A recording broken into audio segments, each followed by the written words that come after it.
Hello, everyone. I am Make Way for Cat. And I am Kotzy Day, and this is the Kotzy and Cat Chat. Welcome! Yay! Always take two. It's always the second take. Always, yep. So now you guys know it took 2 times. Again. Again. Always. Always.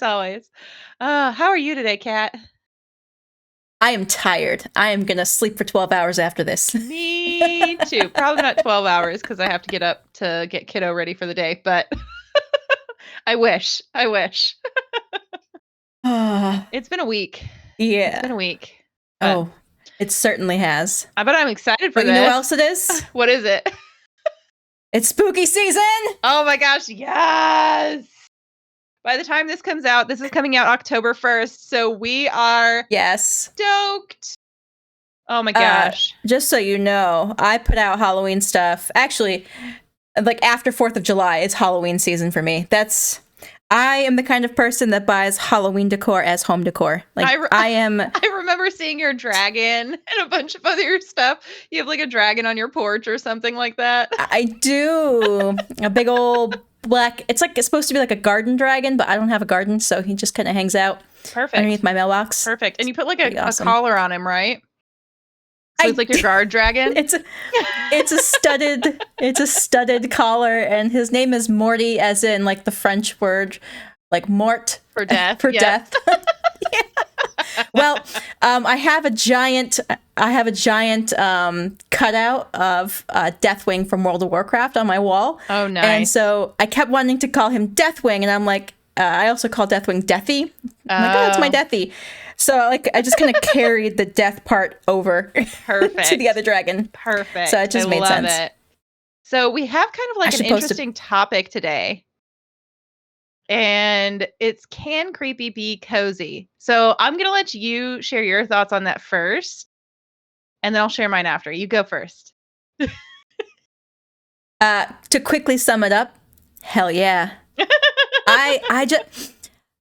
I love spooky stuff, okay? And part of the reason we brought this one up is way back in January, I did an upcoming Cozy Games video, and I talked about a point-and-click psychological horror. It wasn't like grotesque horror, it was like more psychological horror. Yeah. But because there's some like darker themes in it, someone ranted in my comment section about how this isn't cozy. Cozy games are wholesome.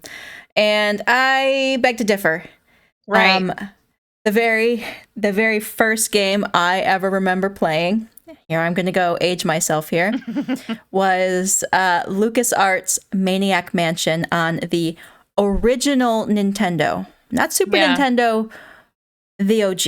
Yep. That's how old I am. And it's a point-and-click game. It was designed to be like a parody on B movies, like B horror movies. Oh, yeah. And I didn't learn until I was an adult that when Nintendo adapted it for the original Nintendo, that they had to rework, the devs had to rework a lot of it because it wasn't appropriate for children. And even though you were a child playing it. Well, that's the thing. There was still a lot of inappropriate stuff when I played it as a kid. Mm-hmm. So I can't imagine what they edited out. Oh, yeah. No, I have no clue. I never played that one, so that's not one I can really talk on. But I'm just thinking off the top of my head, Luigi's Mansion. Oh, yeah. You know, like the entire Luigi's Mansion, there's 3 of them out, are all about like him ghost hunting and having like these haunted areas, you know? I played one of them, but the first boss was a spider, and I was like, no, thank you. I'm done with this. Yeah, that's right. You can't do spiders. I forgot about that.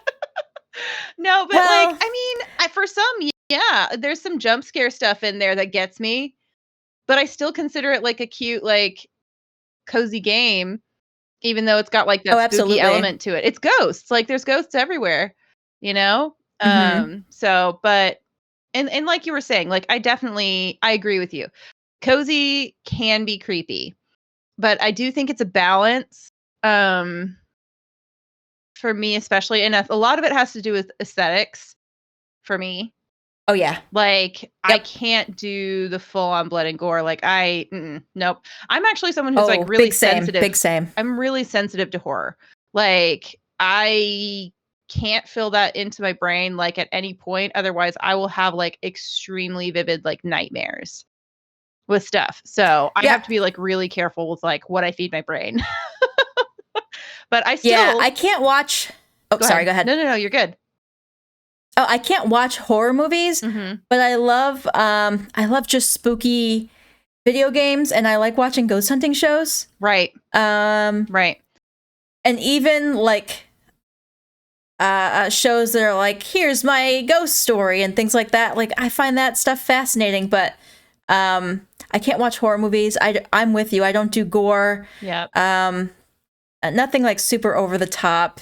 Yep. But I love me a good murder mystery, which can be creepy sometimes. Yeah, they can be creepy sometimes. I think that's more like suspense and jump scare most of the time, though. With like murder mysteries, they're not generally like super creepy. But yeah, like even beyond all of that, like I definitely still think that creepy can be cozy. But yeah, I guess we've both agreed on that. Now we go into like different themes. So there's like quite a few different like themes, and we could just like name off the themes and then maybe like dive in a little bit afterwards. What do you think about that? Sounds good. Kotzy prepped the notes for this, and we have a lot of games in this list. We're probably not going to talk about all of them. No, we can't. We'd be on here for like 5 hours. Definitely let us know in the comments what your favorites of these categories are. But the first one is a category that I know is huge already, and it's one that's dear to me, which is the Witchy Sims. Yes, there are so many like already out and up and coming. Like, it's actually insane how like that niche of like cozy games is exploding right now. It really is. But I'm going to jump in here and say like just a few like to name like off the top of the head: Little Witch in the Woods, Wildflowers, Moonstone, Critter Crops.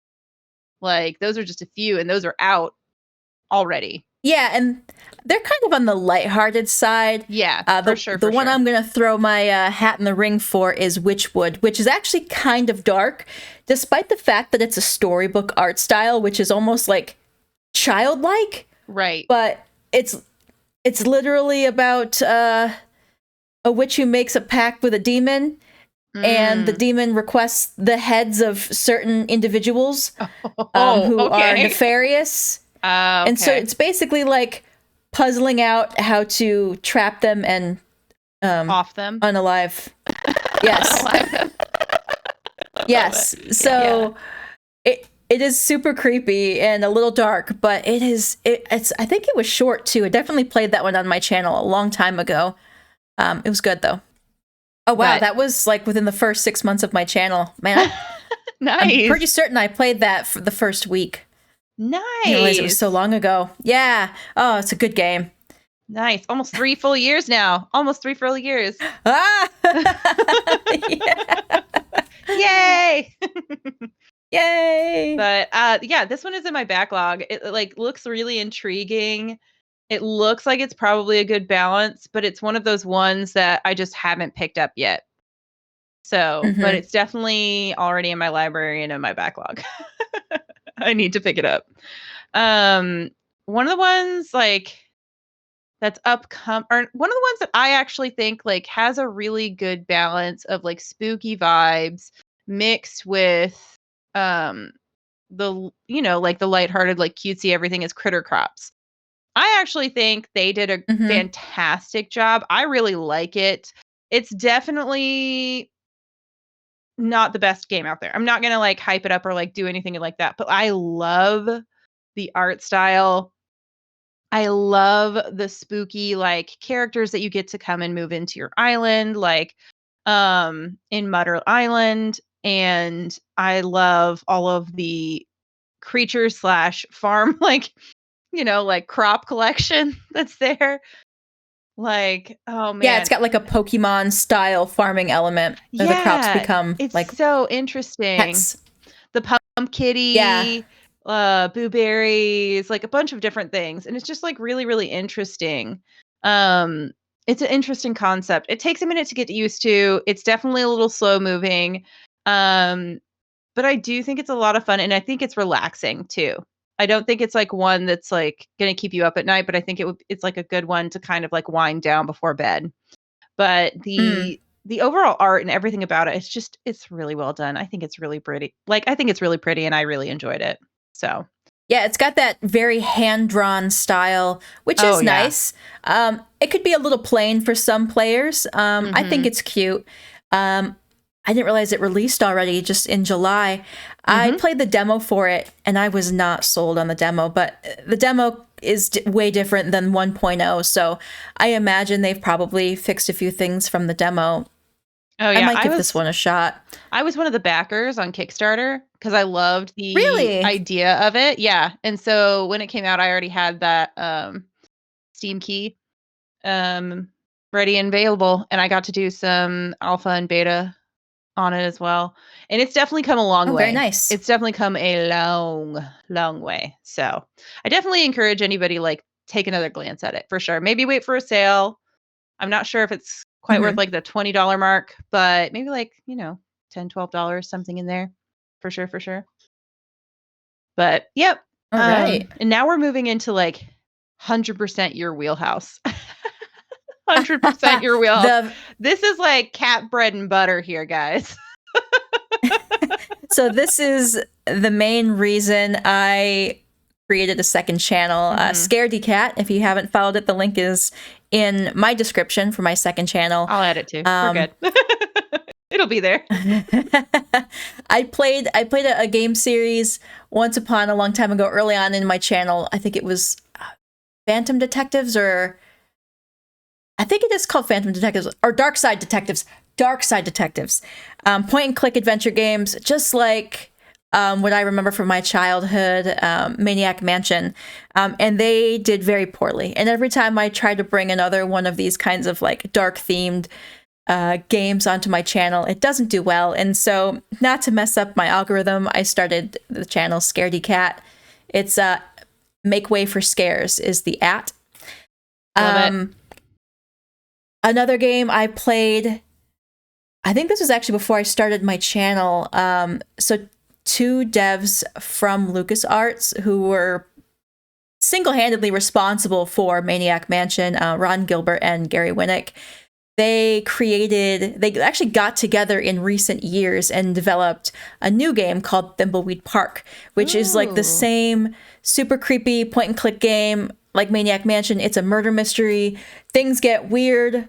There's a foul-mouthed clown. There's a ghost in a hotel. Like there's a foul-mouthed clown. I don't know. Yeah, like just like Maniac Mansion, this game does not take itself seriously at all. And I don't know if I even talked about Maniac Mansion, that it's a family of aliens who lives in this big old scary mansion, and they kidnap the protagonist's girlfriend to like take her brain out or something.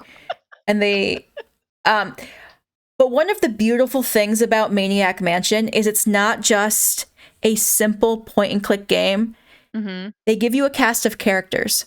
Yeah. Okay, you play the main character. Cast of characters, yeah. Oh, it's more than just that. Literally, when you load it up, you get the main character, and then they give you a cast of, I can't remember, like 8 or 10, and then you pick 2 more. And depending on who you've picked, there are like 12 different ways to beat the game depending on who you have in your party. Like, if you have Wendy, the writer, you can find the comet, or like the meteor. The meteor, I think, is like the evil brain behind the whole thing. You can find the manuscript that the meteor wrote and then publish it. And then he turns good and like everyone goes free. Like, he doesn't even worry about stuff anymore. You can, if you have Bernard, he's like the science guy. You can basically fix a clock radio and summon the space police. So there's like multiple ways to play that game, and I have not seen that mechanic in another one since. And I think that game's been out since like 1990, at least on Nintendo. It was, I think, much earlier on the Commodore 64, I think, is where it first came out. Ooh. Yeah, Maniac Mansion is a great game. great game. Gotcha. But yeah, so Yeah. they did a murder mystery called Thimbleweed Park, and they actually have another game in development. It's a pixel art style game. It doesn't appear to be their classic point and click. It appears to be almost like a creepy cozy game. They call it like a cross between Link to the Past and Diablo. So I'm curious how that's supposed to go. What's the name of that one? They don't have a name for it. They don't have a name for it. No, I couldn't. When I clicked on their, it's Terrible Toy Box is their name. Ron Gilbert and Gary Winnick founded a new game dev studio / publishing house called Terrible Toy Box. And if you go on their website, you'll see that they have it unnamed. It's not listed on Steam yet. Okay. But it just says upcoming unnamed game. And there's a screenshot and a little description, but Gotcha. I'm looking forward to that. Gotcha. I'll follow these two forever.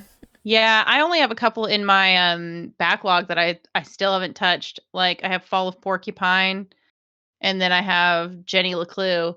Like they're just again one's just that I haven't picked up yet, but those are two like more murder mystery / puzzles.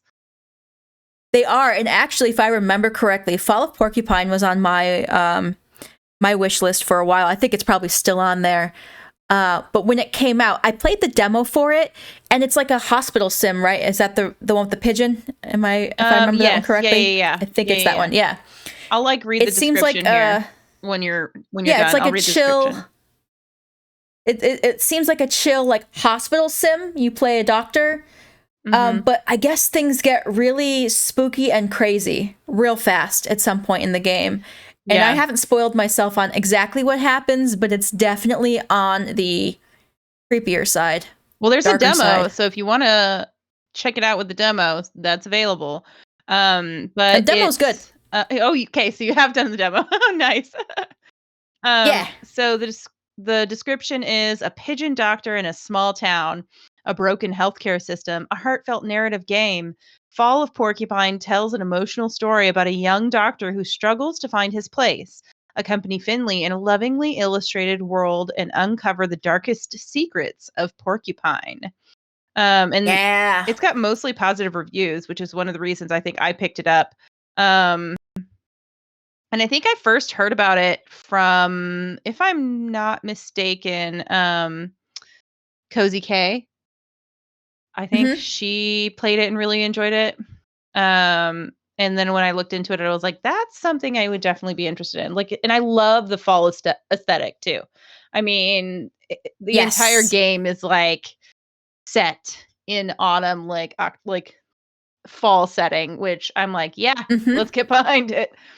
So yeah, that's definitely one I feel like I'll probably be playing over this spooky season, like maybe as a video or something like that, or try to pop it in for my Toss Up Tuesday. Hopefully people will vote for it so I get to play it. I will. See. I love them. I love those kinds of games. Kat's like, I got this. I can't single-handedly win it for you, but we know how much your viewers like to tie it up. No, that'd be terrible. Don't do that. Oh gosh. Well, and now that kind of covers like a few of the good murder mystery, like puzzle solving ones. Then we have Vampire, which has a few, like one that's come out and then a couple that are up and coming. The first one that is already out is Brocula, which has gotten not great reviews. But, and again, it's in my backlog. It's not something that I picked up yet. I watched a little bit of gameplay from Josh's Gaming Garden, and it intrigued me. Like the idea of it intrigued me. And then you've covered it in a couple of your like upcoming videos. January, and then again in like February or March because they delayed. Well, it's a single dev, I'm pretty sure. Yeah, Destroyer it was delayed Doggo. a month or two. But the premise is hilarious. Yeah, the premise is great. He's like asleep. He's asleep in his castle and someone drives their car into it and he wakes up and now he has to repair his castle. But like now he actually has to figure out how to make money to do that. Yeah, because he's like massively in debt. He's like massively in debt. So the synopsis is: embark on an enchanting journey as Brocula, a vampire awakening after centuries. Earn money through part-time jobs, explore the town, salvage your castle, and enhance your vampire skills. Unleash your dark reputation, amass fortunes, and shape your immortal legacy. Like, it just sounds so over the top, and I love it. Oh yeah. So much. Like, just the concept of it was so intriguing to me. But yeah, it does look like it's not spectacularly made. It definitely looks like it had room for improvement, but I don't think it'll be enough to like ruin my experience with it. I kind of like janky games sometimes just because of the concept and like everything, but it'll depend on the writing, I think, more than anything else for me. Yeah, the game loop. And also, if it has game breaking bugs, that'll also be the other thing. Like, it can't be so clunky that the game constantly breaks. But yeah, overall, like, I'm really intrigued by the concept, so I'm really looking forward to picking that one up this spooky season as well. Oh, speaking of spooky season and janky games, there was a game I played a while ago called, I literally just had it in my head and now I forgot it. But it was so janky, and I couldn't beat it because I soft locked. It didn't open the last area. No. So I literally couldn't go there. Grimoire. No, it's not. I think it changed to Grimoire. Brookhaven. I think it was originally called Brookhaven. Yes! And then they called it Brookhaven Grimoire or something like that. It's Brookhaven Grimoire. This is on my list for this season too, actually. And I totally skipped over it in my list of games. But yes, this is one that's in there too. It's definitely got mixed reviews as well. And I've heard that it breaks. Like, it breaks, and like I remember, like the inventory management system was absolutely terrible. But I did get to marry a vampire, so we're in the right category still. Good. Gotta make sure we stay on theme. Yeah, and I'm certain Brookhaven Grimoire is also a solo dev and also a girl. Yeah, and this one's a Little Amethyst. Woman. Little Amethyst. And it's definitely got Stardew Valley themes, but like made dark. Like, it's like the underside of Stardew Valley with Stardew monsters. Valley. Yeah, exactly. Oh my gosh. Yeah, werewolves and vampires and stuff like that. Yep. And then we have 2 upcoming ones, and I'll talk about Moonlight Peaks. That one's upcoming. I think 2025. And I'm so stoked for that one. No, is it not? Is it 2026? You're right. It is 2026. I think it's 2026. You are. I think I remember seeing it. Yeah. I was like, whoa, 2026? That's so far. There's also... it's because it got taken over by Marvelous and Exceed. Like, it was taken over by Marvelous. And I think they're putting a lot more into it than was originally anticipated. And putting it on more platforms.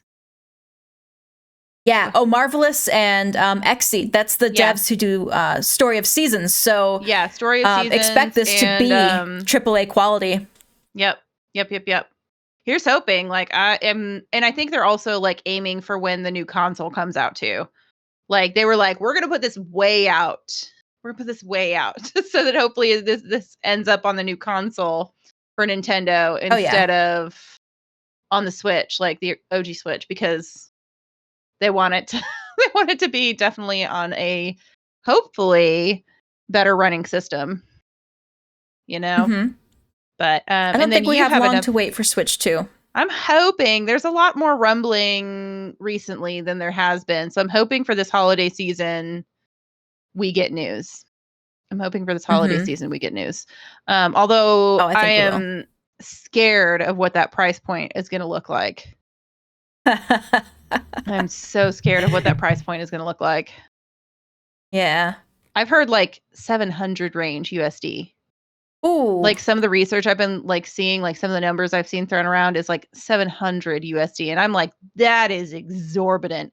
I'm going to be waiting until like it's been out a while before I touch that with a 10-foot pole. Like, especially... Yeah, you can get a PC. Right? a little more than that. Mm-hmm. Right? You could build your own like decent PC build, like desktop build. Like, what are they even thinking? Like, that's just mind-boggling for me for a console, like a gaming console. Like, just absolutely crazy pants. But yeah. And then there's another one that you were mentioning that's up and coming. Yes, as soon as you said vampire, I was like, oh, I've got one for you. Did it say a 2025 release date? It's called Vampire Rancher, and it's more simplified as far as the art style goes. It's pixel art, but it's more simplified than what Stardew Valleys is. But it's like Stardew Valleys with vampires. I think it said something like grow or farm crops and humans kind of thing. It did, yeah. So you basically and it is 2025. do your farming. Well, yeah, okay, good.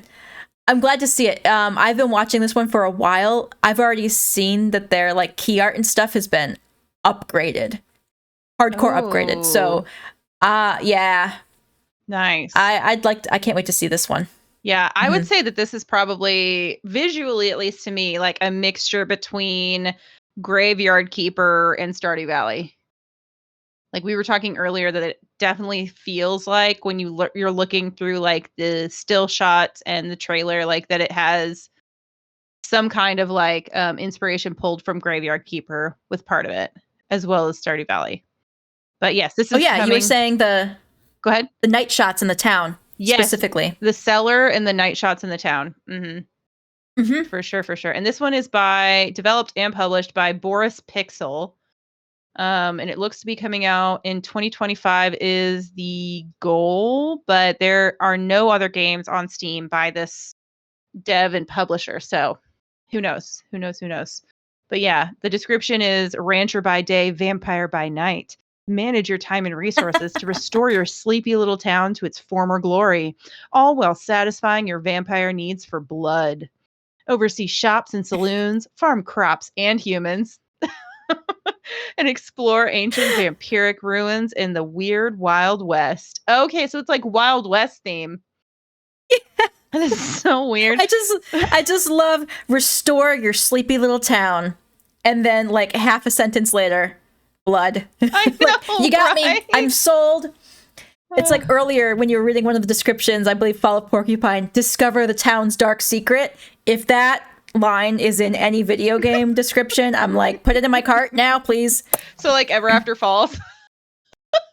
Yeah. When it's like there's something not quite right, or is there, or something like that. I forget what it does, but it has like that line like right at the end of the description, which I don't have like a category to fit that one into, but I feel like that one kind of has like a creepy edge to it too.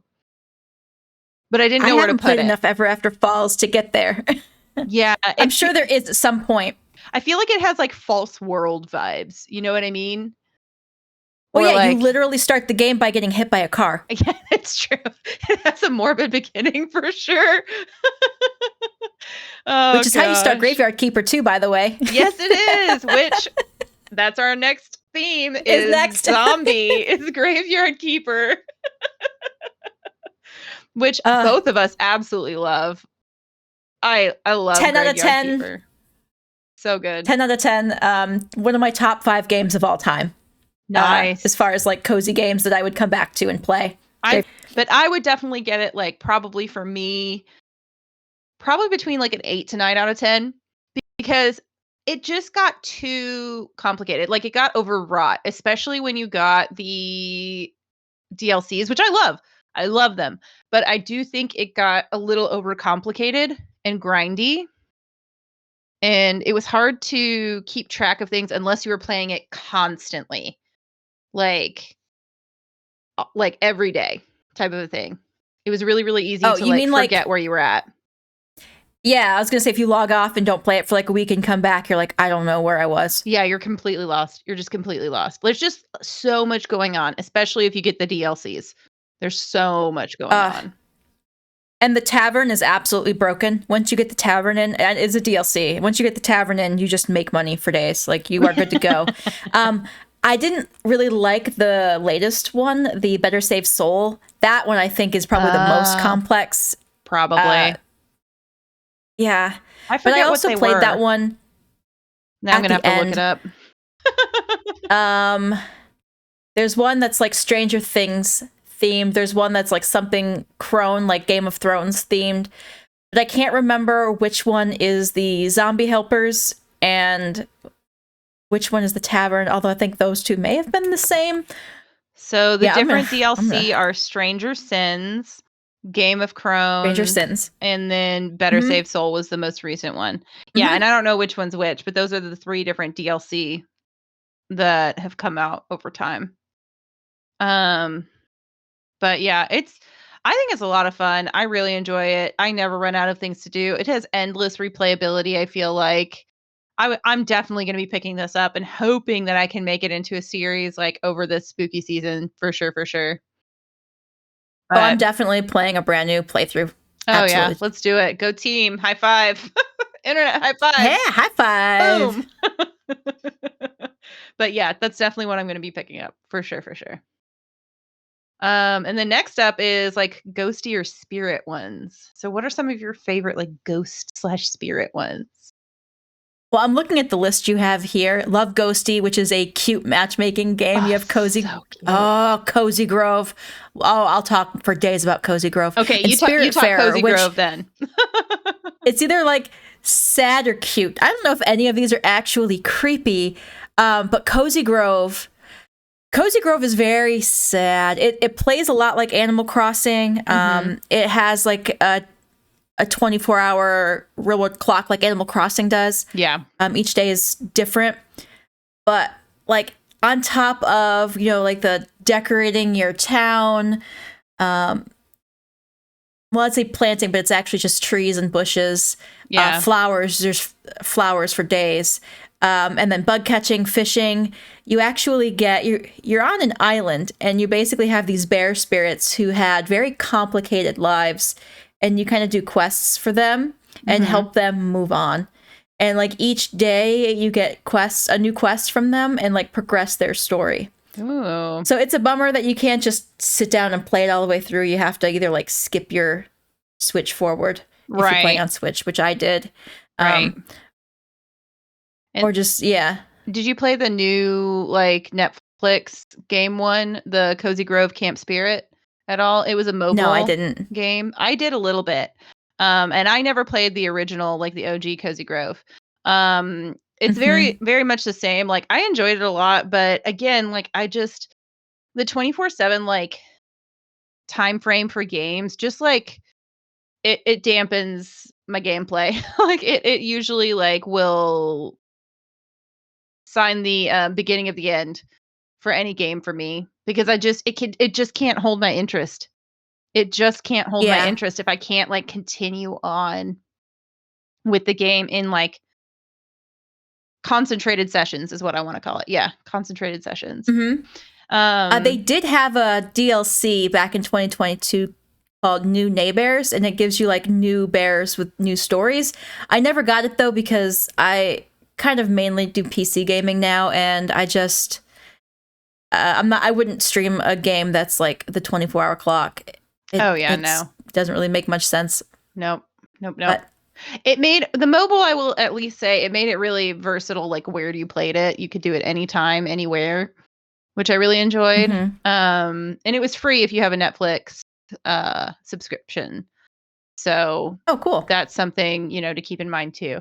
But yeah, and then honestly, like I do feel like Spirittea has a little bit of a creepy tone to it. I'm gonna say Spirittea has a little bit of a creepy tone to it, and like the art is also has, I feel like, a little bit of an edge to it with like the different spirits, the storyline. It is darker toned, the art style. Yeah. I feel like that one had a little bit more edge to it, like than a lot of the ones that we're mentioning. And I feel like Cozy Grove fits in just because of the sad theme.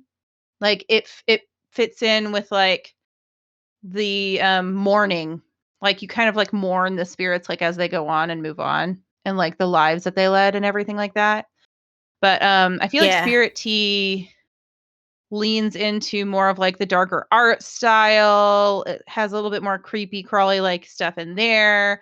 The spirits have a little bit more of like an edge to them with like the storyline and everything like that.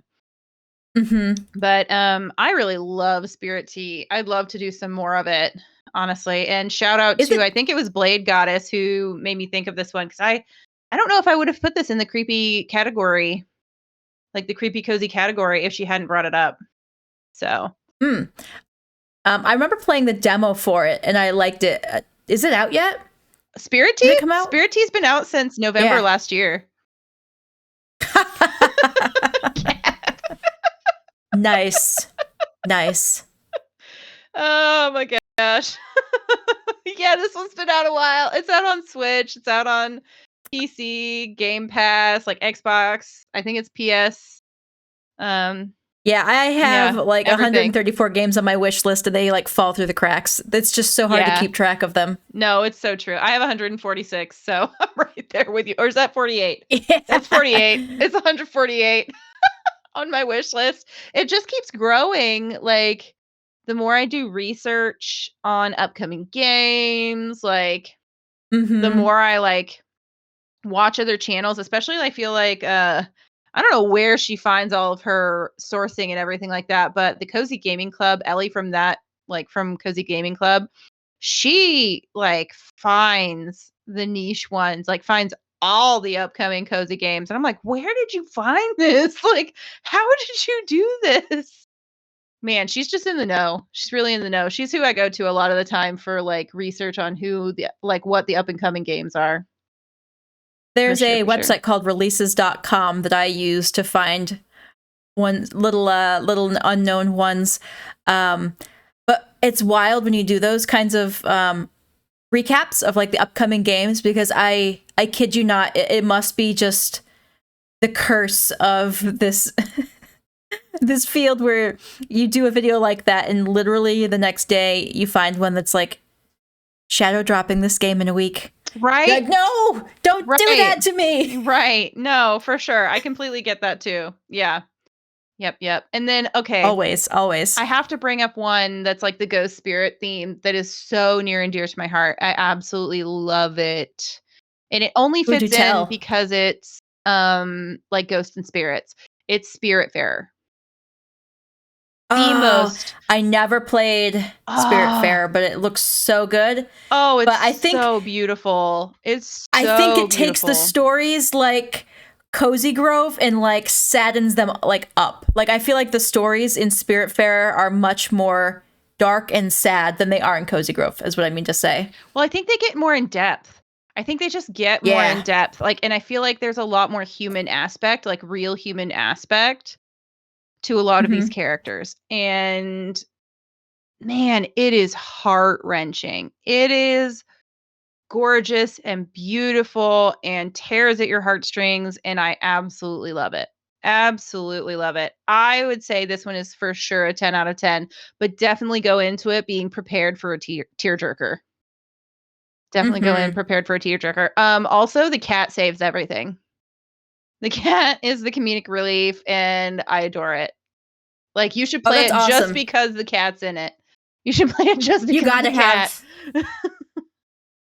I play most games because of the cat, but it's nice when a really sad, like deep game has comic relief. You got to balance it out somewhere. Yep.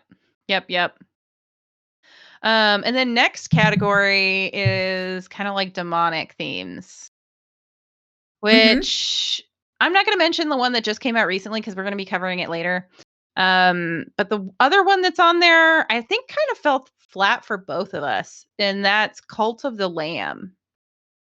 Yeah, it seemed like a very cozy game at first because you kind of have your own little cult settlement, like your cult that you're building. Settlement, yeah. But the gameplay loop feels a little too intense for me, like combat-wise. Yeah, like, I didn't realize there's going to be so much combat. The combat is definitely too much for me. And then I don't know, something about it, it was just unsettling for me. Like, it never like felt right. Like, it felt, I don't know, I don't want to say I got the ick from it, but I did kind of. I don't know. It never like sat right with me, like all the different like cult aspects of it. I don't know. It was just one of those ones that was just uncomfortable for me to play. And I really tried. Like, I poured about, I want to say 10 to 15 hours into it, trying to like give it a go because it has such rave reviews on it. Ugh. But I didn't even make it that far. I just couldn't. And I eventually gave it up, and it's on my Switch, like it's gonna be there forever, but I don't know if I'll ever pick that one back up again. Don't know if I ever will. So sorry if anybody absolutely adores Cult of the Lamb. I'm so glad that you do. Just not the game for either of us, it seems like. For sure. Then there's Underworld. And let me say, the first one on that list, I love, and I 100%ed it. And it was just recently, it just came out not too long ago. It's Shokudo Underworld. Oh my gosh. I haven't heard of either of these. You haven't heard of either of these? No, you have heard of Crypt Custodian because that one was suggested on your Discord. And I think you commented on it. Oh, probably. But Shokudo Underworld is you die and you start running this sushi Shokudo, which I guess is like a little shop. I'm not 100% on like what it means. So if anybody knows, please leave a comment down below. I would love to know. But in a mysterious underworld, you start running your own little sushi Shokudo, which isn't really your own. Like it's the god of the underworlds at first. But you are working to satisfy the appetite of your customers, collect suspicious ingredients from bizarre, fantastical creatures, and realize your dream of creating the legendary chawanmushi. Which I don't know what that is, but it sounds delicious. Like, I think it's like a cup with like just different ingredients in it or something like that. But it was so much fun, and I absolutely loved the artwork on it. The artwork is like kind of this like cartoon hand-drawn style and like graphic art, and it's so beautifully done, and it's so cute because all of the different like ingredients have like little faces or like little themes to them, and then all of the cooked dishes do as well. Like they have these little faces and such on them, and it's so cute and adorable, and it just has a really addictive gameplay loop if you like the restaurant like service ones. It's got a really addictive gameplay loop. It's a pretty short game. Like you can play this in probably like 6 to 8 hours, something like that, and 100% it, which is about what I did. But it was so much fun, and you get like there's a little gacha machine where you can get extra money or you can get little new outfits, and I got all the new little outfits. It was so much fun. Like I highly encourage anyone to pick this one up. It's only $6 USD. Like it's only $6 USD, and it brought me so much joy, and it was so much fun. If anybody's interested in it, like in the description, but wants to see what it looks like first, like before you play it or before you buy it, go check out that video that I have. It's on there. It's fantastic. You should. I really hope you love it. I really hope you love it. Cannot rave that about art it enough. style is too cute. Isn't it just? I love it. It was so like just chef's kiss. Like every single aspect of it like was just really polished and well done. I feel like for what a simple like cute like little game that it is, chef's kiss. They did an excellent job. And that is Miluku Inc. it looks like, and I think that's the publisher and the developer, and this is their only game that they've put out so far. And they actually left a comment, I think, on the video too, saying like thank you or something like that, which was really cute. I always love when that happens. But and then the other one is Crypt Custodian, which I haven't played yet, but it's on my list for upcoming spooky season. I have it, but I'm planning on playing it, and I forget who was the one that brought it up. But you are playing a cat in a charming Metroidvania like underworld where you become the janitor of the underworld. That's great. And your name is Pluto. You're a mischievous cat who has died and is sentenced to be the Afterworld's janitor forever. Hang out with other doomed ghosts, battle beasts, and explore a vastly expansive landscape.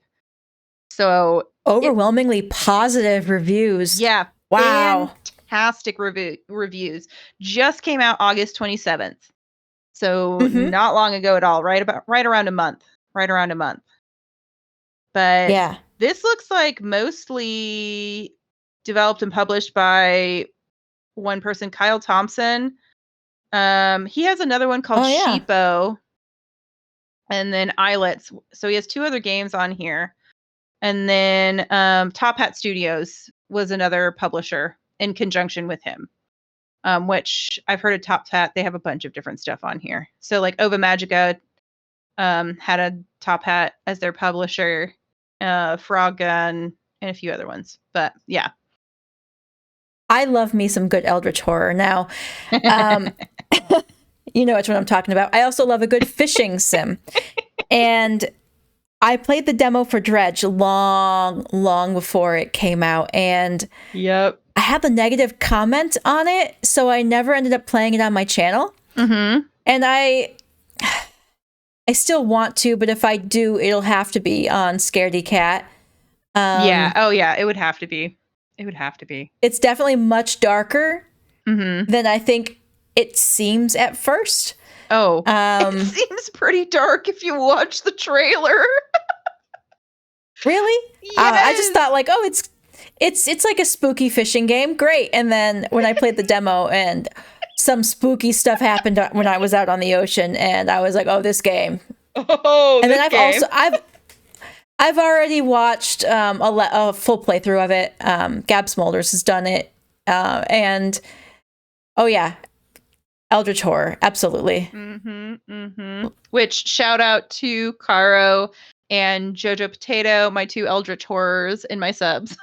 They call each other their Eldritch horrors. So shout out That's to hilarious. You guys. And they've had a couple DLCs already. They had the Frozen a new one just came and then out. They had Iron Rig. Mm-hmm, Yeah, Iron Rig just came out on the 15th of August. So a month and a half ago. But yeah, I was debating getting this for so long because it almost looks too dark for me. Like it almost looks too creepy for me. So I haven't played this one personally. I've heard great reviews, but I've heard like it gets really dark and scary, and there's a lot going on. The dark and scary part. The dark and scary part isn't what concerns me so much. Is there's like a couple areas you get to where things actually like physically attack your ship, and I'm like, that almost seems like too much pressure for a fishing sim for me. Yeah, like a little over the top, like too stressing, like pressure. Too much pressure. Yeah, it kind of tips the coat. Like, is this cozy? It kind of tips that scale a little bit. Yeah, which I can completely understand. Completely can understand that. And then so we're kind of like in a monster category. We're not like straight Eldritch horror. So I'll bring up kind of like one that I played not too long ago, I feel like. But it was Moonlighter. And that's more like dungeon crawling. That one came out a long time ago. Yeah, that one came out a while ago. But I recently just picked it up because it was on fantastic sale on Switch and on Steam. It came out on May 29th, 2018, if the Steam release date is correct, which sometimes, like it goes with the EA or whatever. So I don't know. But yeah. It has mostly positive and very positive reviews for recent or all time. But I really enjoyed it. Man, it was hard though. I had to take it off of normal and put it on easy mode for me to be able to enjoy it. It was very stressful for me at first because I was just dying constantly. Like, and they even lessened the difficulty down from what is now like the hard mode or whatever. They wanted it to be even more difficult than what the normal level one is. But I really like it. I really want to pick it up again. But I definitely would put that one in more of a like, I have to be ready to be stressed out category for that one. And it definitely has like a lot of different like little monsters and everything in there. Kind of like a spookier like backstory to it and everything. You're dungeon crawling. But yeah, it's really interesting and I really enjoy it. And I enjoy like the shopkeeping aspect to it too, and the town building. But yeah, I definitely Wait for the sales on that one, though. Wait for the sales on that one, because I got it really cheap, and it has really great sales. Like I've seen it probably on sale 3 or 4 times over the past couple of years. So definitely just wait for a really good sale, but it's definitely worth it. It's really, really fun. If you enjoy a little bit of pressure on you for when you're I do remember dungeon crawling. I do remember it being really popular when it came out. It's still really popular. I got a lot of views on this one. Like, I was surprised. Really? Yes, I got like comments and views, and like I was very surprised. Like, since it's been out, gosh, so that's 6 years now. Over 6 years now. I was really surprised. Someone someone kind of took me to task, though. They were like, really, for a game this old, this game isn't that old. I was like, well, like, actually 6 years in game years is pretty old, but I'll give it to you. It is. Yeah. But it holds up. It holds up. It's really, really good. I think that was where they got me. It's because I was like, it's a game that holds up. You're making it sound ancient. No, it's not. Oh gosh. It's not Super Nintendo, dude. Yeah, it's not Super Nintendo, but it's also not like a recent game, like in the past couple of years. It's about 6 years old, so. But I definitely encourage anyone, if you see it on sale, grab it. It's a lot of fun. And then Eastward is deceptively cozy, because you look at it, it is a great art style. It's that beautiful pixel art. Oh, yeah. And you get in the game, and it feels cozy at first, and then you get to the first boss, and then you're like, uh-oh, what did I get myself into? That was... You start uncovering, like, all of the mysteries and everything, and you're like, what the what? Like, what is happening right now? Crazy. Eastward is so near and dear to my heart, because it was one of the first games I played on my channel. Oh, love and it is one of those games where I was like, oh, this looks great. And then I played it. And that is exactly what I said at the first boss when it started to chase me. And I was like, what did I get myself into? Because if there's ever a chase sequence, I'm like, cozy game? No. Chase sequences are not cozy. I died like 5 times with the chase sequence. But I still loved the game so much. And then, of course, one of the hardest fights in the entire game is like the second to last boss. I won't say any spoilers, but it's that single hand combat with the other character. Oh. Where you have to like mimic her moves. Yep. Oh, that was such a tough fight. Yep.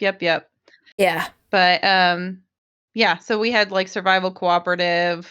And then we had other and then style, and I kind of mentioned Ever After Falls, but we don't have to cover that. We kind of did, and then Kinseed and Sugar Shack. Like, I felt like Sugar Shack had a really like creepy vibe to it, even though it's not a creepy game in and of itself. Like, at least for me, like the art style and like the format of it had like a creepier vibe of it to me. But I don't know if you ever played Sugar Shack. I played the demo for it a while ago. Gotcha. I mean, like, it's the devil. Like, the devil is the one who, like, that conscripts you into, like, running the Sugar Shack. I forgot about that part. I was like, well, it's just kind of like a maple farming sim. That's, it was all right. But I forgot that you had to deal with the devil at the beginning. Well, that's funny. The art style to me is so creepy. Like, the faces for it, I'm like, oh my gosh. Like, I couldn't look at them too long. Okay. But just to me at least, anyways. But moving on. What does cozy mean to you, Kat? Okay, so I know I mentioned earlier in the podcast about the comments I got on my video about like cozy games are wholesome. And I beg to differ. I think that wholesome games are always cozy, but cozy games are not always wholesome. Which I tend to agree. Things that does not make a game cozy is like massive time constraints. If it's like a puzzle game and you have like 30 seconds to complete a puzzle, no thank you. That is not cozy. That is unnecessary pressure. Yep.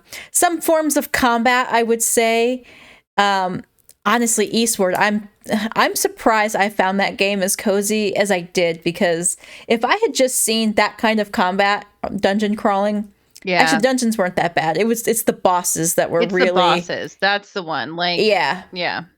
And then like And the Cult chase of the Lamb. sequences.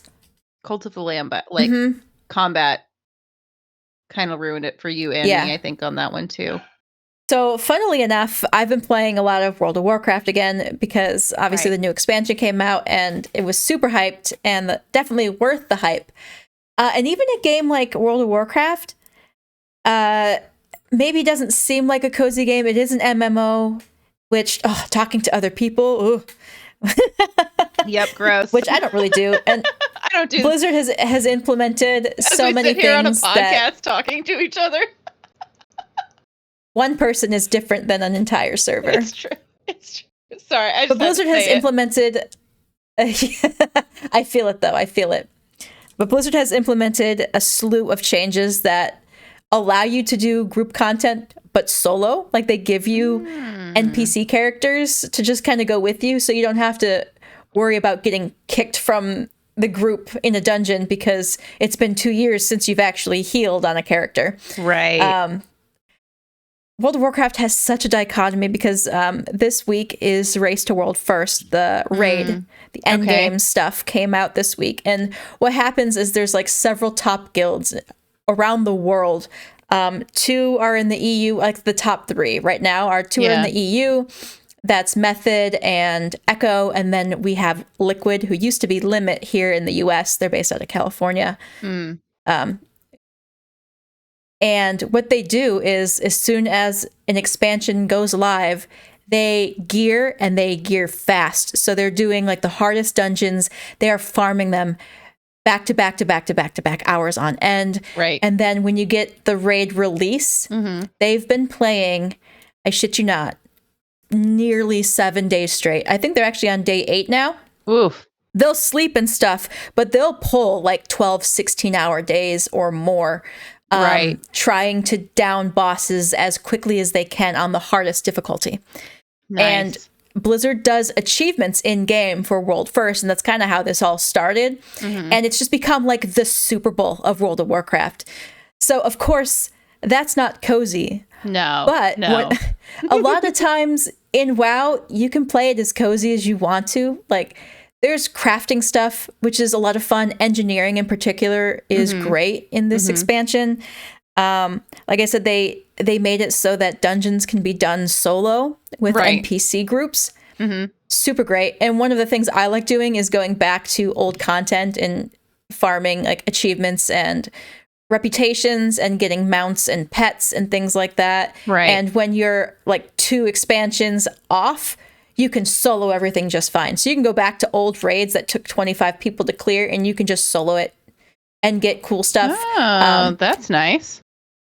Yeah, one of the best things they implemented in the game was transmogs, which is any gear you get in the game, you can basically like paint it over your current armor.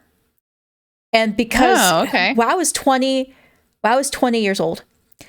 And that means there's a lot of armor choices, and like half the time I spend coming up with new transmog outfits in game. Well, you're just trying to find the right outfit. We're just trying to look the part, look the way we want. Yeah, I love that. My one main friend I play with, we joke that the real end game is transmog. So of course it is. WoW is cozy for me in ways. Adventuring is not about killing monsters.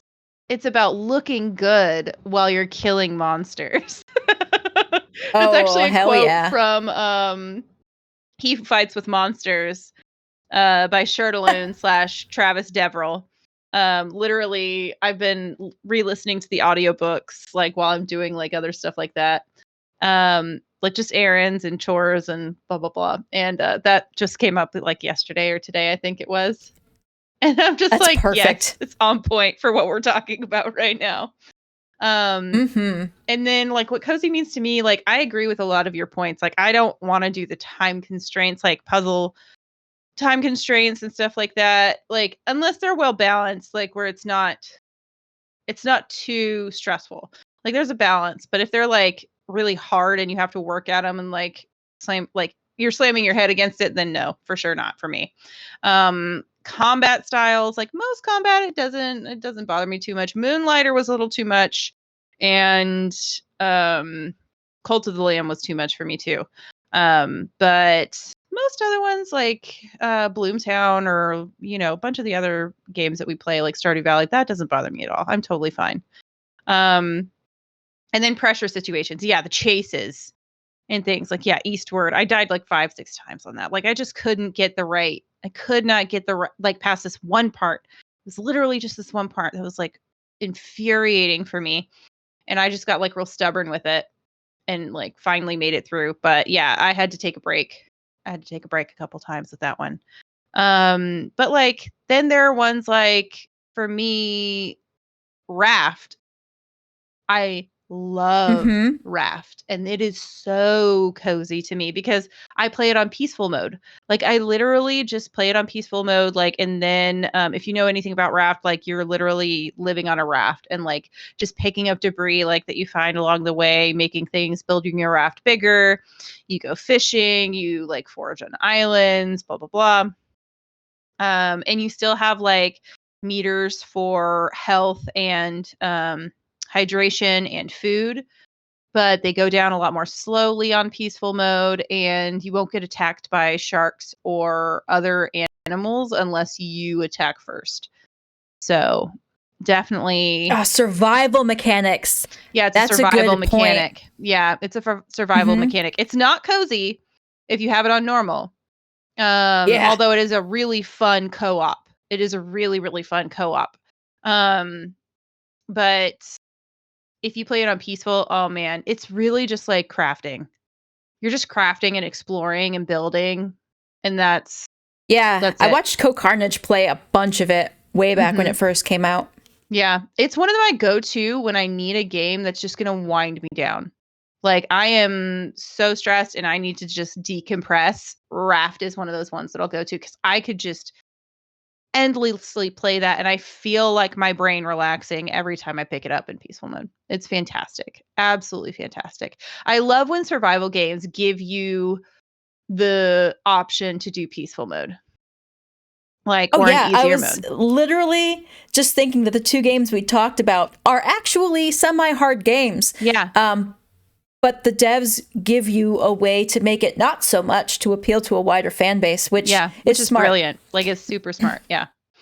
Super agree. It's like games starting to put accessibility options like arachnophobia mode in. Yes. Yes. That's actually something. Grounded, right? Grounded. Yes. Was one of those survival ones. Yes. I couldn't play that one. I didn't play that one. So this new World of Warcraft expansion has a large spider theme because like the main area is like a spider kingdom. And they actually have an arachnophobia mode where it turns all the spiders into crabs. Which is obviously what you play on. No, I don't actually. You don't? I've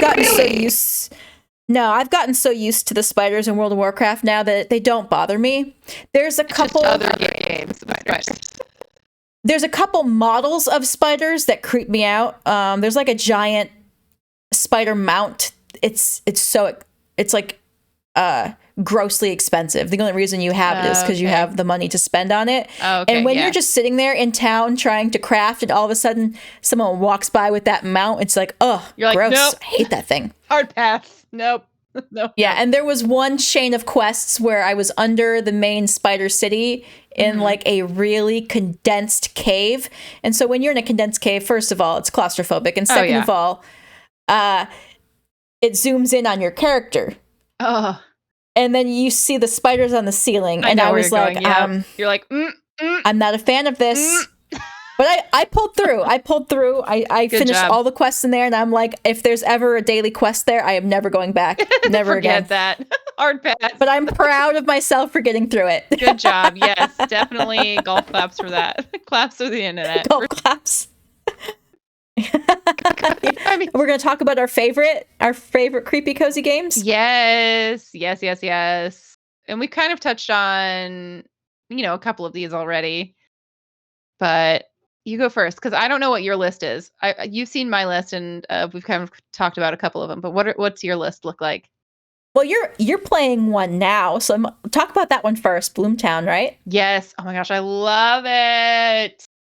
Love it, love it, love it, love it. It is fantastic. If none of you have picked up Bloomtown or have not seen it on my channel yet, go take a gander. It is so much fun. I honestly cannot rave about it enough. I love the art. I love the humor. It's so well done. That's all I can say about it. You are in a 1960s Americana kind of backdrop. You are playing Emily, and you and your brother, you're about 12 years old, and I think your brother is about 9 or 10 years old, are sent to you're that young? Yeah, you're young. And you are sent to live with your grandma or grandpa for the summer in a place called Bloomtown. Now you very quickly find out that there is more to Bloomtown than meets the eye. So I'll read the little synopsis here real quick. Bloomtown, A Different Story is a narrative JRPG mixing turn-based combat, which I adore, monster taming, and social RPG set in a seemingly pleasant 1960s Americana world. Join Emily and her group of friends to save their cozy town from the demonic creatures that live in the hearts of its residents. So, like, you're going throughout this whole thing, you're meeting NPCs, and you're like, that person's a demon.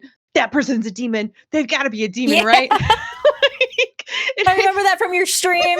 Yep. And it's so much fun. This is from one of the same development groups from Graveyard Keeper and Vandal Tale. That's Lazy Bear Games. That's one of the developers, and you can definitely see it in the polish and like the darker humor and a bunch of like the dialogue and everything like that, and the way it runs. The other developer is Different Sense Games, and then it's published by Twin Sails Interactive. This is fantastic. This came out on Tuesday, September 24th. So while we're recording it, just yesterday, but as of the day this comes out, October 1st, it was a week ago. So it is so wonderful. And it's true. It's like creature collection because you can subdue the different demons that you're battling through like you have to like take all of them down. They all have to be like not subdued. It's like passed out or something like that. Incapacitated. That's the word I was searching for. And then you can do it, or you have to have like taken out, all except for one, and then incapacitate that one to be able to subdue it. It's a lot of fun. I really want to play more. I'm so excited to play more. I think I'm probably going to get to on Friday. There's a poll up right now, and that'll be my third episode of it. I love the writing. There's a bunch of quests. You can take a break from like like the demon battling, like the turn-based combat, to go and do it. You slap the demons, like these little shadows, like you don't know which ones you're fighting at first. Like you slap them to initiate combat. I forgot about that. So I played an hour of the demo. It is so good. Yeah. Go ahead. Sorry. I played about an hour of the demo, but I won't have played this game for another like day or two. Yep. But I will have once this episode is out. But I forgot about that part where they slap the demons. Hilarious. It's so funny. Like, and you slap chests open if they're like at, like chest height or whatever, they're on a pedestal, or you kick them open. Like, it's just so funny. Like the humor in it is so well done. The characters are so well done. Like, I am loving it so far, and I cannot wait to play more. Hugo is a dog that you come across, a mystical corgi, immortal corgi. And learning more of his backstory is really cool. So, but he's a little sus. Like, you won't think he is at first, but he's a little sus until you learn a little bit more about his backstory. But it's just really, really cool. It's really well done. And it's definitely got creepy vibes, but it is also cozy. Like, I could play this all day and be totally fine. It's like Stranger Things vibes, right? Yes, it's that definitely got Stranger separate Things. World. Especially like the time frame that they put it in, like that 1960s. I know Stranger Things is more like retro. 80s. This is like 60s. And you can tell by like the pricing on things, like, things are like cents. They're not even over $1 or anything like that. So definitely like a throwback to the past. The theater ticket was like 19 cents, I think it was, to go to the theater and watch a movie. and you're like, what? I'm over here like paying like $14, $15. Yeah. No. But highly recommend everyone give it a try. It is super, super fun. If you don't like turn-based games, I understand. Like Cat, that's not your favorite thing. I understand. It's not, but first of all, let's talk about polished pixel art, because I am a sucker for very well done, polished, beautiful pixel art, and Agreed. Bloomtown has it in spades. Yes. And another thing that Bloomtown has that I have Bloomtown, so I'm gonna play it. Right. Is the exploration and like all the little nuances, the detail, the attention the crossword to detail. puzzles. Oh yes, like finding the newspapers to do the crossword puzzles. Yes, getting like little mini things like, oh, you have a gramophone in your bedroom that needs to be fixed. Yeah, where do you fit that in your day?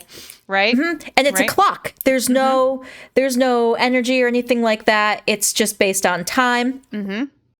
But it rewards you for like exploring all these little things. Yeah, and it has fishing, which I had to figure out. But after I figured out, I really enjoyed it. It did. Yeah, it does. I figured out this last time. Uh-oh. Sorry. Yeah, we're gonna have to put a pause here real quick. We had a fire. Golly. Oh gosh. But yeah, so that's I could go on and on. I could rave about that all day. I love it. But let's go ahead and move on to one of your favorites. What's one of your favorites? Throw down for Graveyard Keeper, which is hilarious because it's the same dev. Yes. Graveyard Keeper is so good. You go. It is like the perfect mix of creepy and cozy. It's nothing too like super overt horror. There is a lot of like true dark humor and stuff like that too. And like it edged. You do get it edged into almost too dark for me with a couple of the things. Oh yeah? Yeah. Like the actually eating, like the consumption of human flesh. Yeah. Like that was almost too far. That one gave me the ick really bad. So one of the things I love about it though is the graveyard keeping aspect. Yes. Like upgrading your graveyard and making it pretty. It's like, oh, now we're gonna do the marble sculptures instead of the stone headstones, and we're gonna put the gorgeous white fence in instead of the decaying. Iron one. Columbarium like is fantastic. Yeah, I agree. And I also love like the upgrading down below too, like for the crafting and everything like that. Oh man, it's just so good. It's such a solid game. Yeah, and I like how they have like different areas for like each thing, right? You don't really get like a plot of farm to like decorate on your own. Like you've got the hill that has the vineyards, you've got your farming plots, you've got your apiaries in another section. Like that's everything. It's pretty spread out and like clear where things should be. Yeah. Yeah, which is nice. The DLCs, I didn't care for the most recent one, but it looks like Game of Crone was the one where they added the main story, like the back story, not the main story. Okay, yeah, the background story to all the characters. It's the other one, Stranger Sins. That's the one with the tavern, and you like find these artifacts and relics to decorate your tavern with. Which such a good detail. I love like that DLC made the game like extra special for me, just because like once you have the tavern open, it's a gold mine. Oh yeah, getting gold in that game is so hard. It's a slog unless you have that tavern. For sure. But it makes me think like Traveler's Rest. I don't know why when you bring up the tavern when you're talking about the tavern. It's just Traveler's Rest. But yeah, I never played it without the DLCs. I think on Steam you can actually play it while turning off the DLCs if you prefer to try like the game by itself or replay the game by itself, like the OG game. Or you can turn off like one or two of like the other ones if you just want to play with like one DLC. If I'm remembering correctly, I think you can do that on Steam. Yeah. Which I think is really, really cool. I might do that for my next for my playthrough this coming month in October is turn off the DLCs, because I know I'm not going to get far enough to do the tavern, and I also don't want to deal with the whole donkey liberation quest line. That was kind of annoying. Golly, that one was annoying. It's like one of the first ones that comes up too, but once it's passed, it's fine. It's just like that first one. It's just like, ugh, gross, annoying, stupid. Anyway, sorry. That's my feelings about that quest line. Afterwards, it's fine. It was just that one quest line.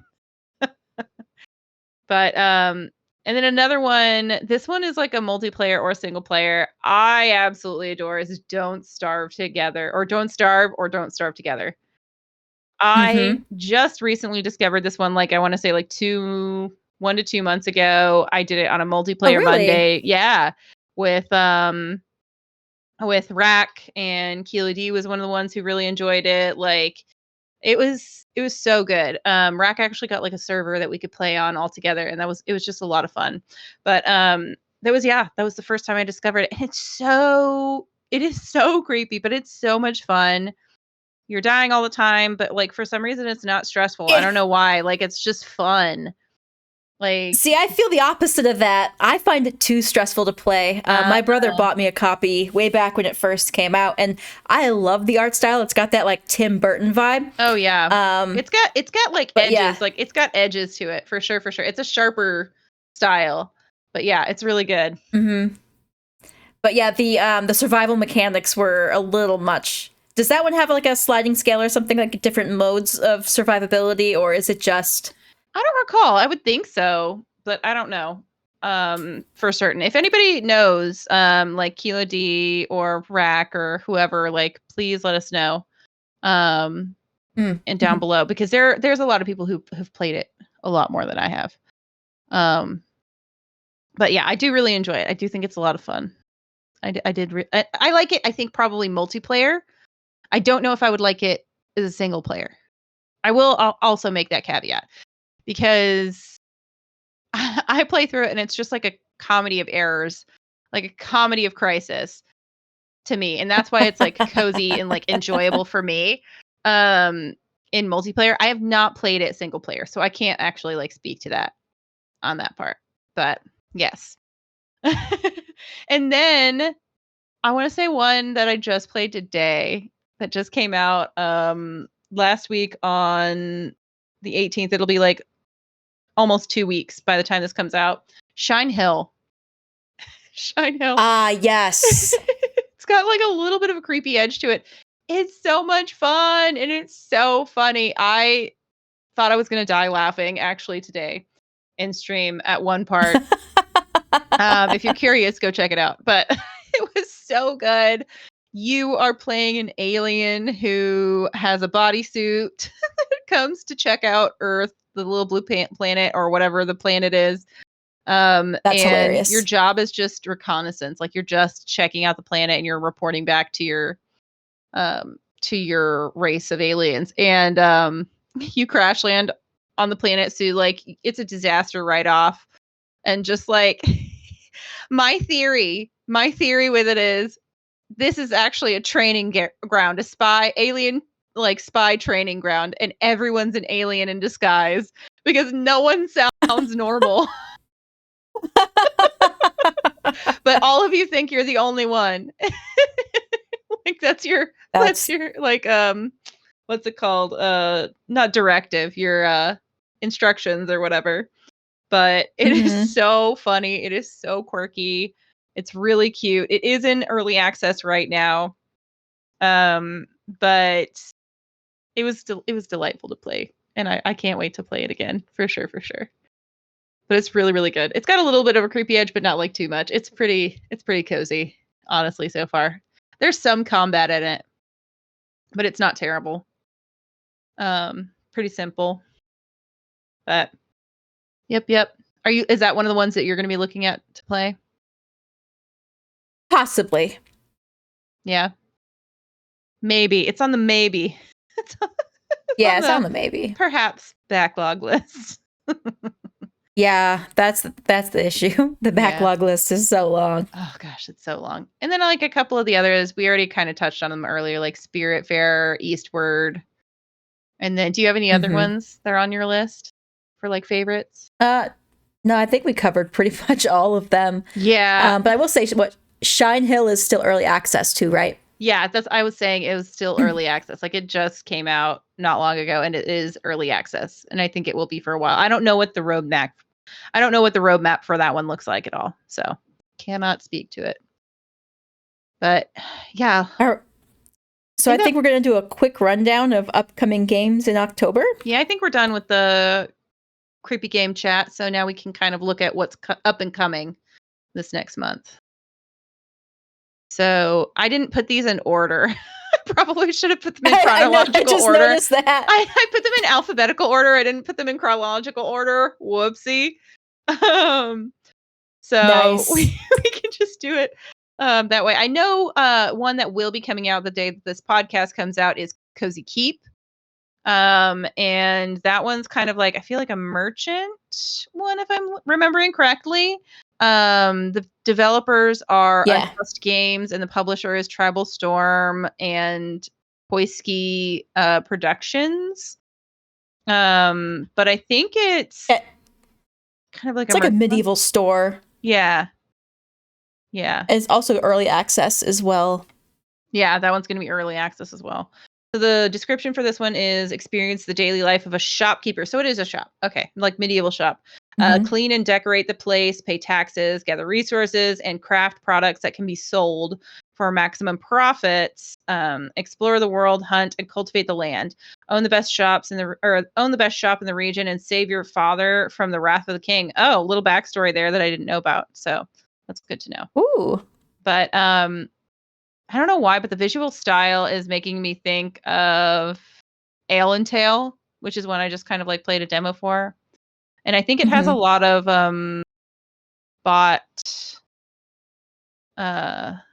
not procedures. What am I trying to say? Graphics. What are the voxel? No, the like the people and stuff like that. Like some of the packages, like I don't remember what it's called right now, but yeah, you guys, hopefully you guys know what I mean. Like it has a lot of bot materials and stuff like that. It looks like they look like Minecraft characters, right? Yeah, kind of like voxel. Voxel. It's like the square. That's I'm not looking for the style for the name. It's like assets. There we go. Oh, I see. It has a lot of bot like assets. That's what I was trying to say. Oh, yeah. I see what you're saying. Okay. But yeah, so that's October 1st. And then it looks like Garden of the Sea might be the next one. Yep. October 3rd. This one is a chilled out life sim where you play, craft, and explore across magical islands. Build a house, grow a garden, nurture animals, adventure across the surrounding ocean, and make yourself at home. This is published and developed by Neat Corporation. Slated for release on October 3rd. Looks like 1.0. It is not early access. Gotcha. And this one was originally supposed to be VR, right? Oh, I don't know. I think it's coming in. It does look like it could have been. I think it's. Oh, wait, yeah. I think it is coming out in a VR version as well as a like normal like playable version. I think it's coming out in both. Yep, it's definitely first person perspective. Yeah. So anybody who doesn't enjoy or gets kind of motion sick with the first person, this might not be for you. But yeah, that's one I've been seeing, but I don't know if I'll pick that one up. The next one is one that you brought to my attention. This one's called Groon. And this one is... yeah, I don't know if it's Groon or Grun. I don't know either. I think I would say Groon. I would say Groon since it's a U. Yeah, well, I downloaded the demo for this, and I kind of like creeped myself out of actually playing it. I was going to play it for Scaredy Cat. So it is a horror game, but it's a farming horror game. Well, gardening, I should say. A gardener gets hired for maintenance work over the weekend. A simple task, but strangely, some tools are missing. The owner of the garden isn't around, and their house is off limits. Perhaps new tools can be found in the mysterious town, or maybe some of the reserved townsfolk have seen them. And like the key art is a shovel on a mound of like dirt, and it kind of looks like there's blood buried there, but that could just be the weird shadows. But it's also first person perspective, which I wasn't terribly fond of, but like you get like the town is foggy and creepy, and characters just look creepy too. Yeah, I would definitely say like the style, like the graphic style is definitely a little on the creepier side of things for sure, for sure. But I don't know if that's one I'll pick. I don't know if that's one I'll pick. But and then next up is October 9th. This one is Wimmel Academy. And when I saw this on your list, I like screamed out loud. You were like, yes. I'm like starting to lose my voice here. Sorry. We're wrapping up. We'll be there soon. But this one is Live the Day-to-Day Life. Did you play this demo? No, I haven't played it yet. I'm excited about it though, especially since you're so stoked about it. Live the day-to-day life of a witch or wizard student. Wimmel Academy is a cozy time management dating simulation game set in a magic academy. From the first-person perspective, you can study magic, develop hobbies, and befriend or romance classmates in this wholesome and enchanting world. And this one doesn't have like any big bad.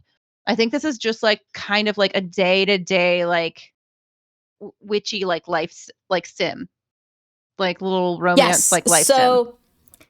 I played this demo in this past June, the Steam Next Fest, and it was like one of my top favorites. It is, there's not really a whole lot of, like, it's not, you don't walk around, you just have like a map of the academy, and like you have your morning slot. What are you going to do with your morning slot? Well, you do have class, but you don't have to go to class if you don't want to. So you can go to class, and maybe it's your herbology class, and then you get like a +1 to your herbology sheets and things like that. So you could pick different things. You could do part-time work to get some money, which I hope they retune the money making, because I was broke the entire time I played the demo. Oh no. I spent a lot of time in the library with a certain someone because I was like, we're romancing that guy. And I guess he has glasses. Possibly. That's likely. I don't remember, but I would bet. I would bet if there's someone with glasses, it's usually who Kat goes for. 100% of the time. Generally. But yeah. That definitely doesn't look, it definitely looks like one that I'm going to be checking out for sure. I'm wondering if they'll have the demo when it comes out too, or if it'll just be the game, like a lot of them are. Looks like the demo's out now. I wonder if it'll stay out. But yeah, it plays more like a narrative adventure than it does. Like, you don't actually walk around. You just like go from scene to scene. Right. You just pick where you go. Yeah. It sounds really interesting. I'll definitely check it out. And if the demo is out right now, then I'll definitely go and play that demo first. But so good. Can't wait. And then the next one you're not so excited about. This one is Amber Isle. This is like a dinosaur like farming sim. It says, welcome to Amber Isle, a quaint and friendly village of prehistoric residents who are in need of a new shopkeep. So you're running a shop. Okay. That's you. Surprise. Oh, that's nice. Craft and sell items, upkeep your shop, befriend your paleo folk neighbors, and customize the island to bring the village back to life and welcome even more prehistoric pals. So that's interesting. I didn't know that you customize the island. That's pretty interesting. That's nice. Yeah, so I mentioned this before we started recording, that for the longest time I had Paleo Pines and Amber Isles basically both were like, oh, that's the same game. Right. Like, it did not occur to me that they were two different games. Right. And I didn't really care for Paleo Pines so much, but Amber Island actually, after that description, sounds way better. Yeah. It does look like it might be geared at a younger audience, though, just like Paleo Pines was after playing it.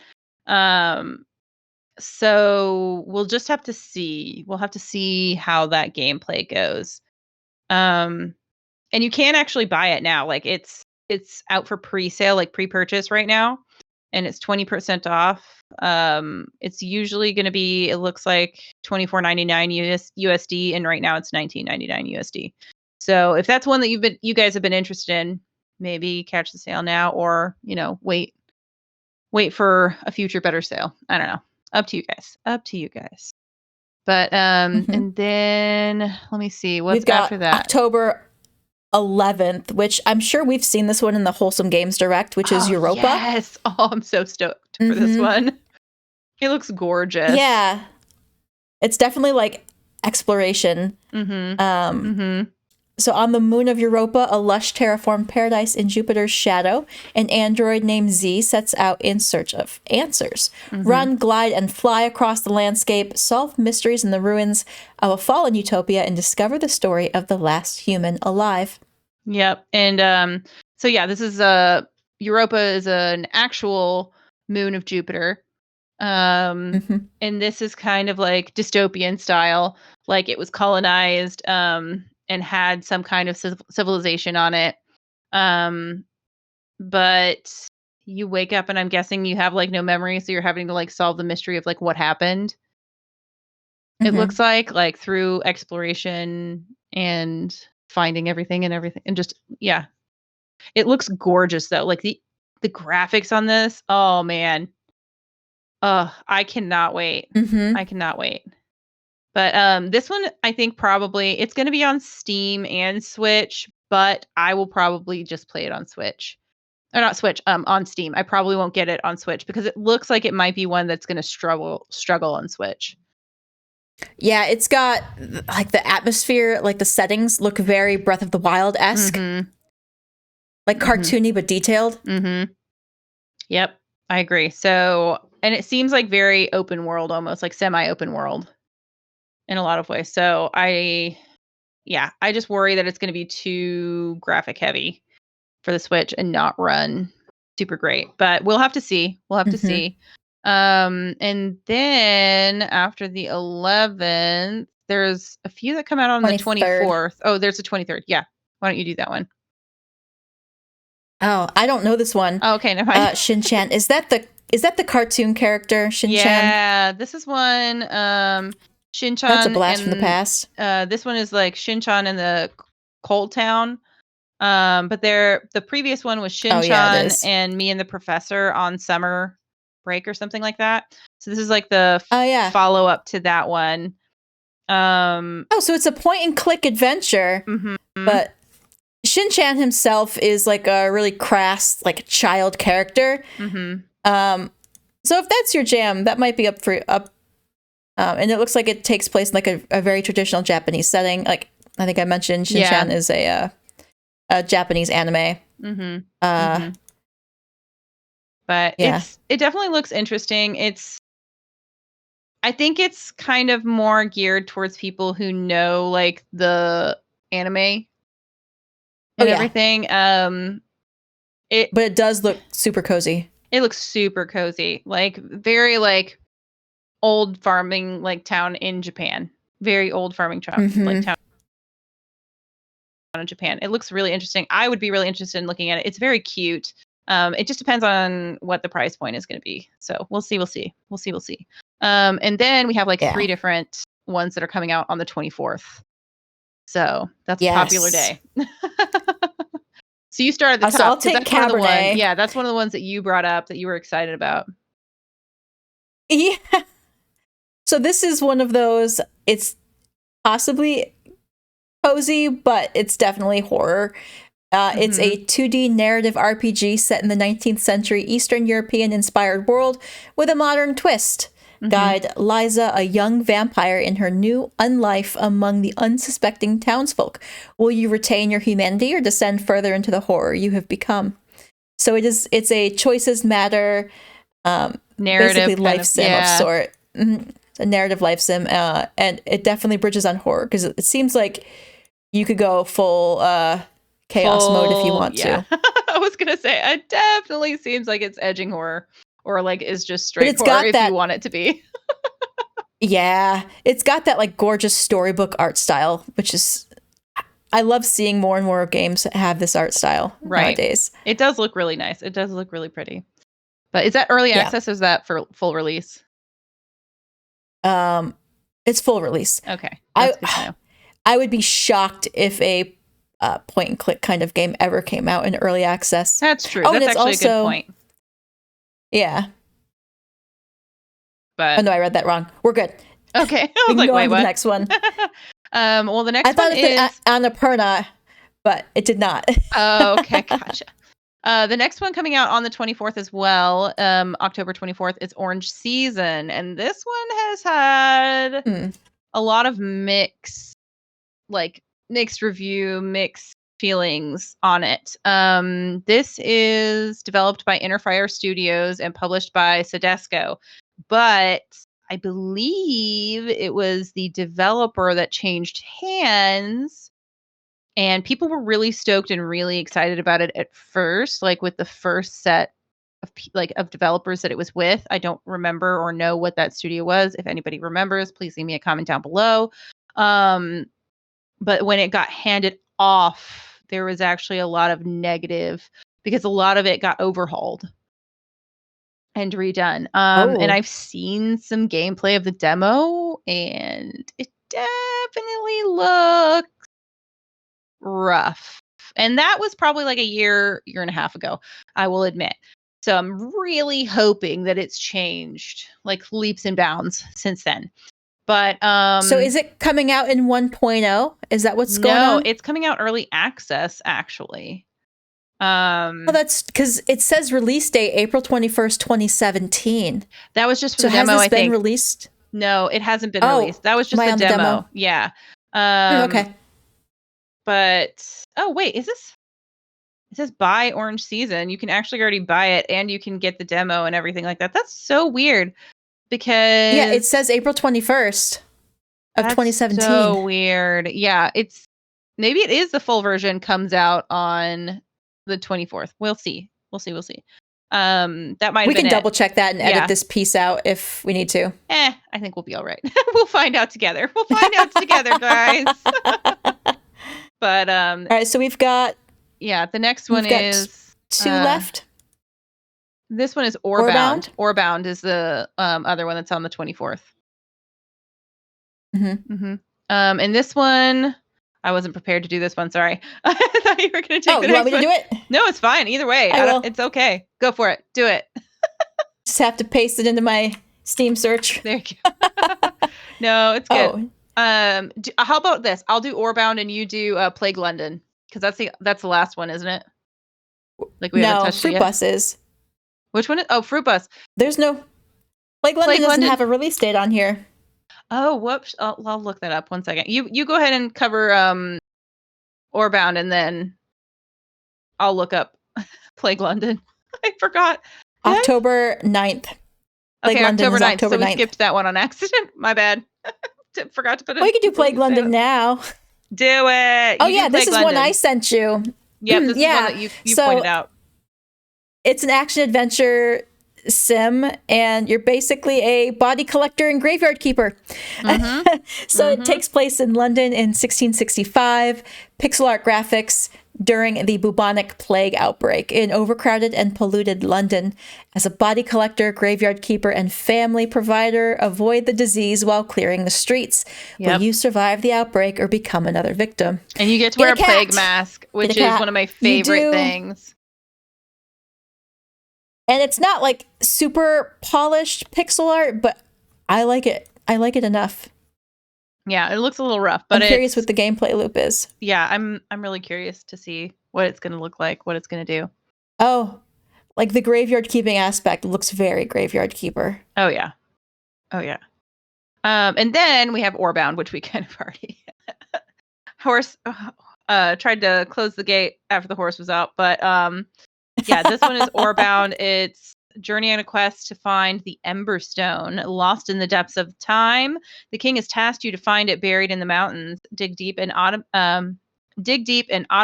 mining in the mountains before you. Craft, discover runes, and send precious metals and gems back to your kingdom. Grow, mine, and find the Emberstone, which is, I guess, like the entire goal of your mining enterprise that you're developing. And this is, again, October 24th. And this is developed and published by Emberforge, which I don't think it's the first game, at least on Steam. Like, this is the only one that's listed on there. And it looks really good. It looks really fun and interesting. So I think this is one that I'll probably pick up. for sure. And then the last one that we have, Fruit Bus, October 28th. I'm excited about this one. It's a food truck. A journey of flavors and friendships awaits you in your cozy, customizable food truck. Forage for fresh ingredients to create your own menu, then feed tummies and souls with home-cooked meals. Change the world one apple at a time. I remember this demo being everywhere during Steam Next Fest. Like, everybody played it. I think it was Wholesome Direct, but wasn't it? everyone played it. Was it Wholesome Direct? Was it Wholesome Direct? I think it was in Wholesome Direct. I think the demo was in Next Fest, but then it also showed up in the Direct. Awesome. Okay, gotcha. I think those weeks were very close to each other. They were. It was like 2 weeks in between the two. I think it was very, very close together. Yeah, it's that week in June where all the video game stuff happens because E3 is no longer a thing. So we just use the time anyway to announce all the games. Yep. But and I think that wraps it up. You have anything else to add to the Can Creepy Be Cozy podcast today? Creepy can be cozy, and in fact, it's my favorite cozy. It's my favorite kind of cozy. It's my. So last year at Halloween, my nephew said to my sister, "Happy Aunt Cat Day." I love that, and it made my whole world. I wasn't even there. So he just said that to my sister, and I was like, and she called me like immediately, and I was like, "That is fantastic. That's my jam." That's fantastic. I love it. Oh man. Any costumes in the brew this year? Yeah, I'm gonna be the unhinged character from Bluey. Little Miss Muffin. Oh, nice. See, I don't go all out. Like, I'll get stuff for Kiddo, but which he's gonna be a black cat this year. He's gonna be a void. But I just have a Kitsune mask that I just put on, and I pop on, and Hubs has one too. Ooh. And they're like different colors, and we just go around like with the Kitsune masks on while we take Kiddo out for trick-or-treating. So we're like not doing nothing. But this is actually the most toned down I've been, because like my brother and his kid and my sister and her kids, like all of us together get together and do like a joint Halloween costume. Oh, I love that. And so like the first time we did this, we were all Zelda characters. The second time we did this, we were all Mario characters. We did Pokemon. Nice. 2 years ago. Last year, it started to divide because their kids are getting older. So like half of us were Sonic characters and half of us were One Piece characters. Oh, nice. And this year, we're at the year where like all the kids are old enough where they have very specific preferences about what they want to be. Right, they want to be what they want to be. So yeah, we're all just kind of all over the place, going one way or another. Yeah, yeah.